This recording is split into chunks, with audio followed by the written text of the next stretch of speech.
2014 के बाद से बीजेपी अपना हर चुनाव नरेंद्र मोदी के चेहरे पर लड़ती आई है, लेकिन राजनीति में कुछ भी हमेशा के लिए नहीं होता है। इसी बीजेपी में पहले अटल आडवाणी के चेहरे पर चुनाव लड़े जाते थे। उनकी तस्वीरें पोस्टर से हटी तो मोदी शाह की जोड़ी उस पर छा गई और अब ऐसा लग रहा है कि 2024 के चुनाव में मोदी के चेहरे की जगह योगी का चेहरा नजर आने लगेगा।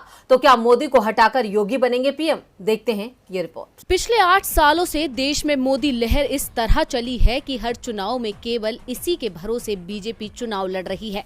कई राज्यों में तो ऐसा हुआ कि मुख्यमंत्री के चेहरे का ऐलान नहीं हुआ, बल्कि पीएम मोदी के चेहरे पर बीजेपी ने चुनाव लड़ा। हिमाचल प्रदेश, गुजरात और राजस्थान में भी यही कहा गया है कि मोदी जी ही पार्टी का चेहरा होंगे। इस बयान के बाद बगावत की सारी गुंजाइश बीजेपी खत्म कर देती है, मगर अब बीजेपी में बड़ा उलटफेर हो सकता है। शायद 2024 के चुनाव में संघ की पहली पसंद मोदी की जगह योगी होंगे। दरअसल इस बात के संकेत योगी की हाल में हुई अयोध्या यात्रा से मिले। आप जानते हैं कि अयोध्या में राम मंदिर का भूमि पूजन पीएम मोदी ने किया था, लेकिन जब बारी आई रामलला के मंदिर के लिए गर्भगृह का पत्थर रखने की, तो ये काम योगी आदित्यनाथ ने किया, मोदी जी ने नहीं। योगी ने बुधवार को राम मंदिर के गर्भगृह के पत्थर का शिलान्यास किया। उन्होंने पूजा करते हुए कहा कि 500 साल की निरंतर साधना आखिरकार सिद्धि में बदल गई है। राम मंदिर का पूजन अयोध्या में भगवान राम के भव्य मंदिर के तेजी से निर्माण के मार्ग में एक महत्वपूर्ण मील का पत्थर है।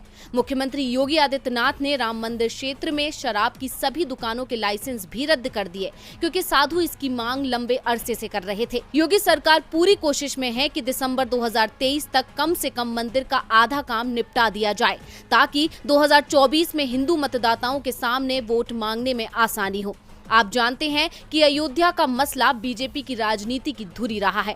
बीजेपी ने हर चुनाव में इसे मुद्दा बनाया है और अब तो राम मंदिर बनना शुरू भी हो गया है। इसलिए बीजेपी 2023 में ही कोशिश करेगी कि 2024 के लिए मंच सज जाए। हालांकि इस बार मंच के केंद्र में मोदी जी की जगह योगी संघ की पसंद हो सकते हैं।